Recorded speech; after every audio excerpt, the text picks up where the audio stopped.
Today's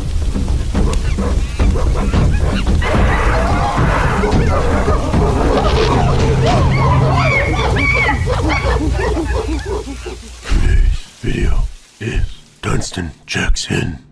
But first, a message from our sponsor. Man, I really miss playing games with all my buddies in the store, but they're all at home. I know! We can get Skyforge! Skyforge is an MMO set in the breathtaking world of Alien, a world that combines sci-fi and fantasy. Choose from 18 classes, with a dynamic combat system, PvE and PvP modes in over 100 interstellar locations. It's available for free on PC, Xbox One, and PS4, and it's celebrating its 5th anniversary. Happy 5th birthday, Skyforge. Mwah! The 5th anniversary expansion has a bunch of new features, like the Invasion Atlas, nightmare challenges that ramp up the difficulty on your adventures, a fearsome new divine form, and the Phytonide Invasion, where you can complete challenges to earn points, and work your way through 30 tiers of rewards on the Invasion Pass. And if you play on PC like I do, drop us a tweet at Cinemassacre of your favorite birthday moment, and we'll send codes to 10 lucky fans with some sweet bonuses. 3 days of premium subscription and the Firestarter class unlocked. So check out Skyforge through our link in the description and help defend the world of Alien from evil alien invaders with your buddies today. All right, welcome back to the month of Ape-ril, talking ape movies. Now, we could talk about Planet of the Apes. Now, that's a great classic ape movie, but nah, we're gonna do Dunston Checks In. There's too many Planet of the Apes movies. There's like 8 or 9 of them now. No, there's 9. Yeah. Dunston Checks In is part of this sort of modern era of bad ape movies, because these things are like a dime a dozen. There's MVP, Most Valuable Primate. Then they made a sequel, Most Extreme Primate. There's MVP and MXP, which came out in 2004, and he snowboarded. And there's Ed, Monkey Trouble, Funky Monkey, Spy Mate, any others? Well, not just monkey movies. Like, I would say the 90s was very big on kid and animal do things movies. Like, you had Fly Away Home, which is like ducks and geese or whatever, and that's kind of like Pilot Wings, the movie, because it's about her learning how to fly a glider. There was Free Willy, which was pretty big with the whale. Air Bud. Like, there was a lot of stuff. Dunston Checks In was a pretty notable one, I guess.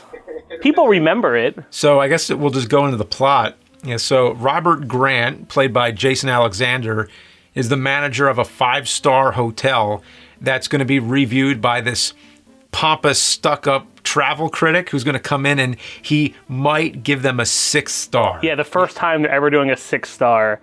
I'm not sure who the travel agency or whatever it's called that gives star ratings, but yeah, they might get the first 6 star ever. So the hotel needs to be in tip-top shape. So the whole staff is scrambling to do their best. The critic, Lord Rutledge, who turns out to be this jewel thief who's planning to rob the hotel with the help of an orangutan. Orangutan. I say orangutan because in the 90s they had those Tang commercials where it's a kick in the glass and the orange powder. Yeah, but I think it's orangutan. And I know primalologist Tony from Hack the Movies is going to say something fucking about it, but...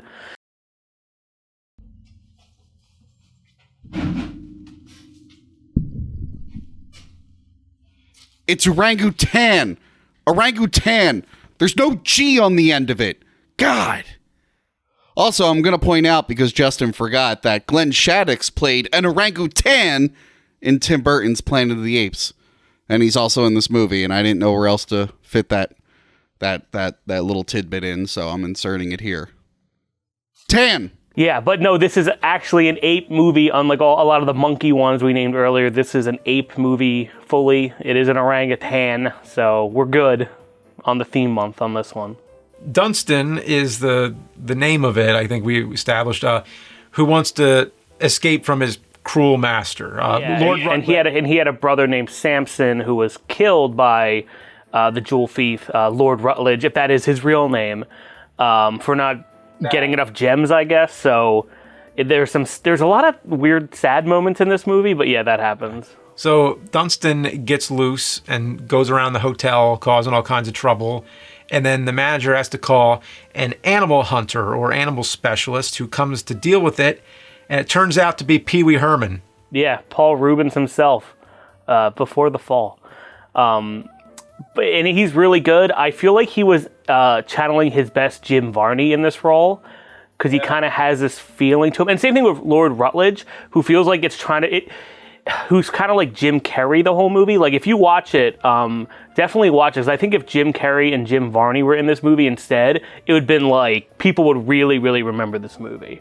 Yeah, it's really weird. It's kind of like a strange like cast. I mean, just to go through all the casting, I guess. I mean, Lord Rutledge, I forget who plays him, but he's a very good archetype character. I mean, Rupert Everett, who's always in like, he's English and he's in a lot of movies about plays, like Importance of Being Earnest, Shakespeare in Love, stuff like that.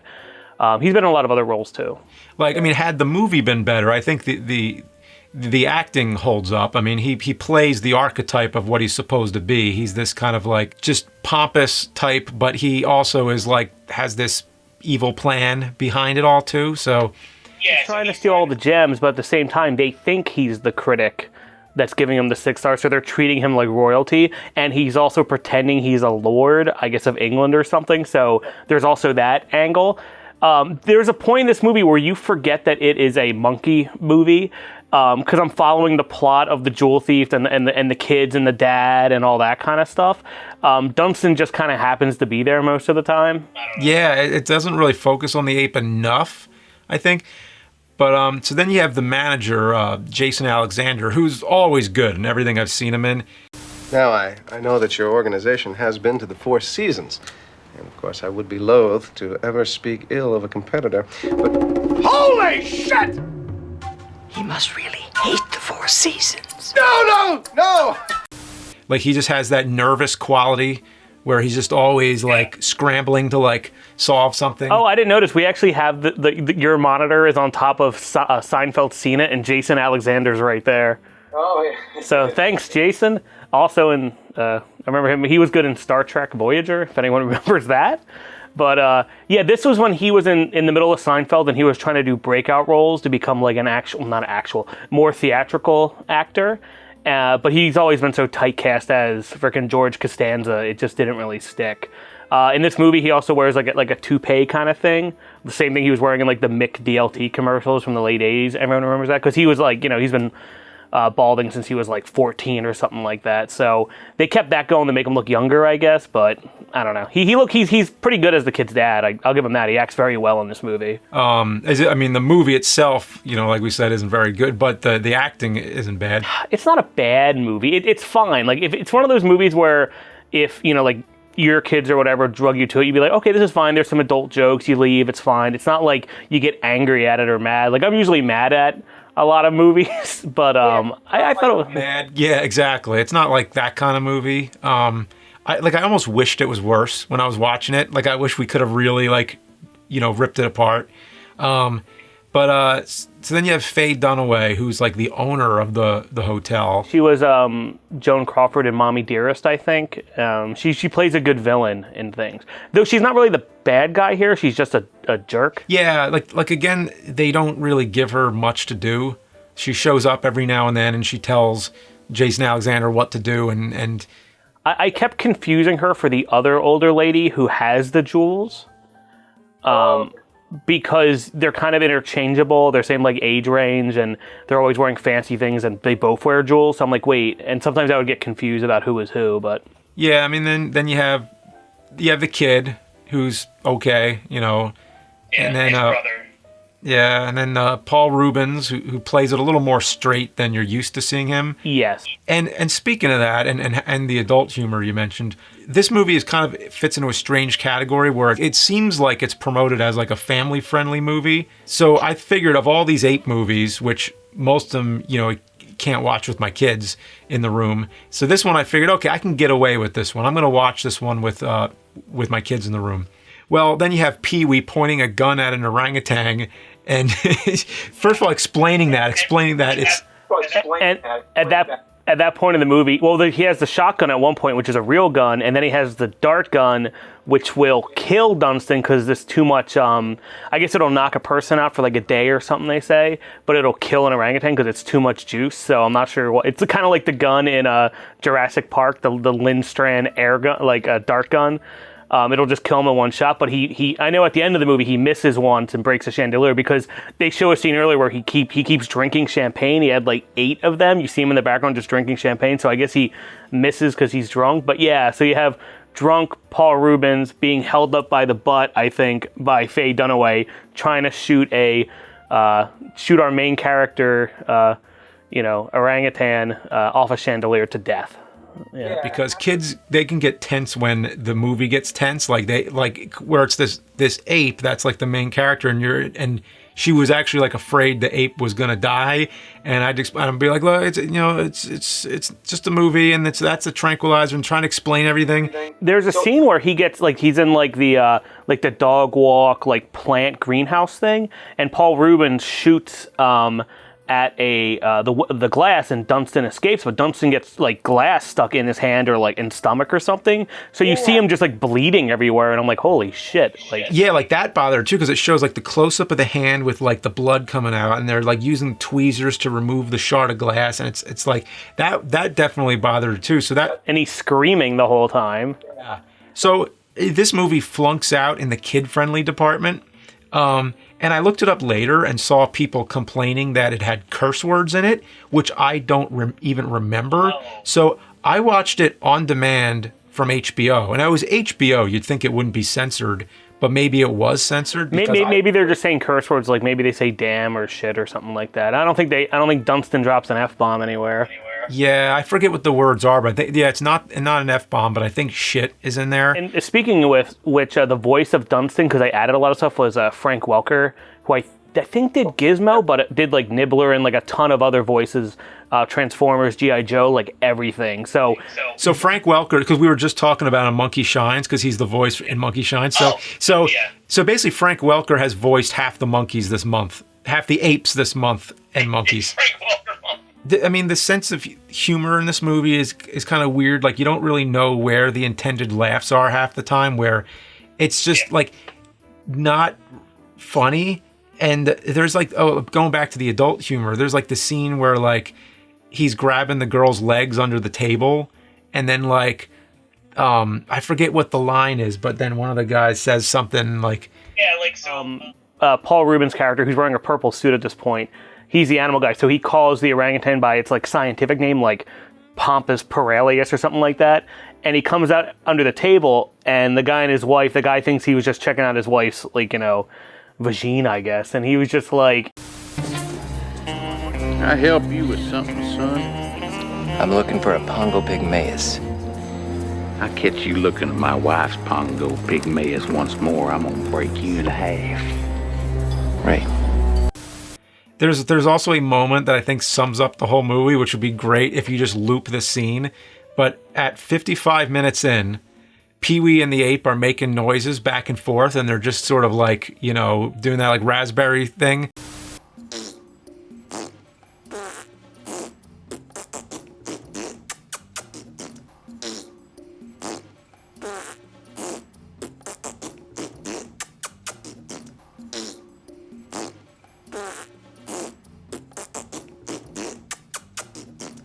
And then throughout the entire movie, there's also a lot of comic relief with Glenn Shaddix, who's like the big fat guy in the movie. Resembles me a bit. Theoretically, they should have, for the Beetlejuice play, they should have used me as Otho instead of whoever they got. I don't know why they got that guy. They could have got me. He was also in Demolition Man. I believe they say he looks like a couch in that, which is good.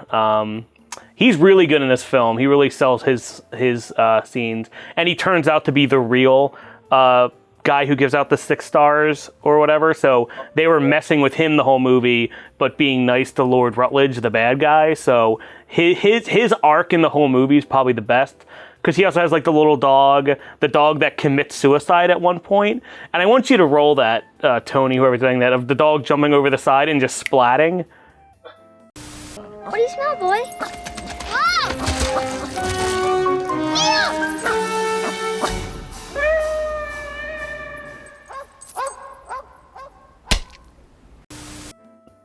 And then you find out the dog fell in a garbage can or whatever, but I was like, holy shit, that dog just fucking died. And I thought, there's some scenes like that. I was like, whoa, like a kid in the theater would be like, oh, but... Like there's just so many parts where I'm like, what, am I supposed to laugh? Like, what is that? Like, what's going on? The movie's also very 90s. Like, there's parts where they're rollerblading around the place. They're using like old camcorders where Dunston takes all the camcorder tape out and makes a bed out of it. Yeah, all the computers, like the computer system that the hotel uses. Yeah, it's like 3D kind of. It reminds me of the computer system in Jurassic Park, and like the kids and Lord Rutledge can hack it, so they know who ordered what, and they hack it so Dunston can hide in the penthouse at one point, eat like unlimited banana splits, and there's that scene in the movie like in all 90s films where they have like a montage of them having fun. There's other tropes like there's no mom. I guess she died back in the day or something. So Jason Alexander is a single father trying to take care of these two kids, which happens a lot in these films, or like Three Ninja style, where there's just a trainer or like some other parental guardian. So there's a lot of stuff in the film, but it's all right. Oh, and the kid constantly has Spider-Man stuff on, and he's like trying to pee with a Spider-Man doll in his hand, and Dunston keeps making him pee everywhere. I'm like, that's a weird scene. He has a Tick figure in his bedroom and like weird posters on the wall. Like, kid's kind of cool, I guess. But then things are mixed in there, like the pee stuff, or I guess there's some cursing now again, or the brother is always trying to like hit on girls by using the security cameras in the hotel, and I'm like, okay. I liked how it opened. It opens like it could be any movie, like Mamma Mia or Four Weddings and a Funeral or for whatever it's called, something like that. It just opens like American Psycho style with them like cleaning the building and showing super close-ups of everything. I know the director of this does mostly TV kind of stuff, and I'm not sure why they chose such a weird opening, because usually you would open with like the kids rollerblading through the hotel causing havoc, When they're doing the fountain thing in the beginning, and it's kind of like, all right, is this going to be just a movie about kids doing mischief in a fancy hotel? Like, what's going to happen here? Yeah, and it also takes a while for Dunston to come in. And as I said, sometimes you forget that Dunston's in it, but I guess you can't just have a movie called Checks In. You need Dunston. But another couple standout scenes is they keep falling down this laundry chute, because I guess there's a bunch of dumbwaiter systems or laundry chutes in the building, and it's kind of horrifying to see the kids and Dunston fly down there thinking they're going to fall to their death, and you'll hear them flying through the building, and all the employees in the hotel are like just hearing this horror happen. And then I also looked up, I always thought it was interesting how strong an orangutan is. James, how much stronger than a human is an orangutan? What do you think?